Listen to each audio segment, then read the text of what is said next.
World రికార్డులో చోటు సాధించిన గజ్వేల్ కరాటే క్రీడాకారులు వరల్డ్ రికార్డులో చోటు సంపాదించిన గజ్వేల్కు చెందిన 21 మంది కరాటే క్రీడాకారులను మాజీ మంత్రి హరీష్ రావు ఘనంగా సన్మానించారు. గిన్నిస్ రికార్డు సాధించిన క్రీడాకారులు హరీష్ రావును ఆయన నివాసంలో మర్యాదపూర్వకంగా కలిశారు. ఈ సందర్భంగా కౌన్సిలర్ శ్రీనివాస్, సీనియర్ నాయకులు నరసింగరావు సమక్షంలో కరాటే కృష్ణ, కరాటే క్రీడాకారులను హరీష్ రావు అభినందించారు. గజ్వేల్కు చెందిన 21 మంది కరాటే క్రీడాకారులు అరుదైన ఘనత సాధించారు. హైదరాబాద్లోని గచ్చిబౌలి స్టేడియంలో ఏప్రిల్ 26న విజన్ మార్షల్ ఆర్ట్స్ అకాడమీ ఆధ్వర్యంలో నిర్వహించిన ప్రత్యేక కార్యక్రమంలో పాల్గొన్న క్రీడాకారులు గిన్నిస్ వరల్డ్ రికార్డులో చోటు సంపాదించాడు.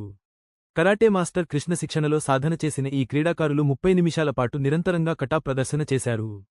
క్రమశిక్షణ, సమన్వయం, వేగం, నియంత్రణ, ఏకాగ్రతతో ప్రదర్శనను విజయవంతంగా పూర్తి చేసి గిన్నిస్ వరల్డ్ రికార్డులో భాగస్వాములయ్యారు.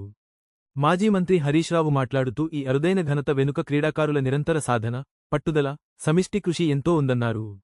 చిన్న వయసు నుంచే కరాటేలో శిక్షణ పొందుతూ వివిధ స్థాయిల్లో తమ ప్రతిభను మెరుగుపరుచుకున్న క్రీడాకారులు ఇప్పుడు గిన్నిస్ వరల్డ్ రికార్డులో భాగస్వాములు కావడం గర్వకారణమని పేర్కొన్నారు. కటా ప్రదర్శనలో సమన్వయం, వేగం, నియంత్రణ, ఏకాగ్రత అత్యంత కీలకమని హరీష్ రావు తెలిపారు.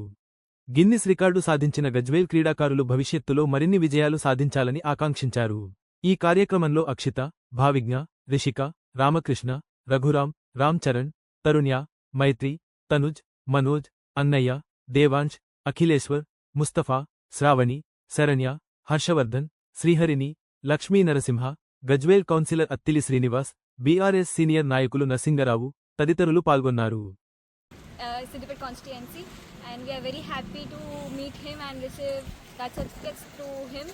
And yeah, we are very thankful to our master, and we are very thankful to that organizer and everyone who supported us to reach till here. So yeah, thank you. We are very proud of ourselves. మనది కావాలి పని కావాలి చాలా 20 ఏళ్ళ ఇబ్బంది పెట్టాను. Okay sir.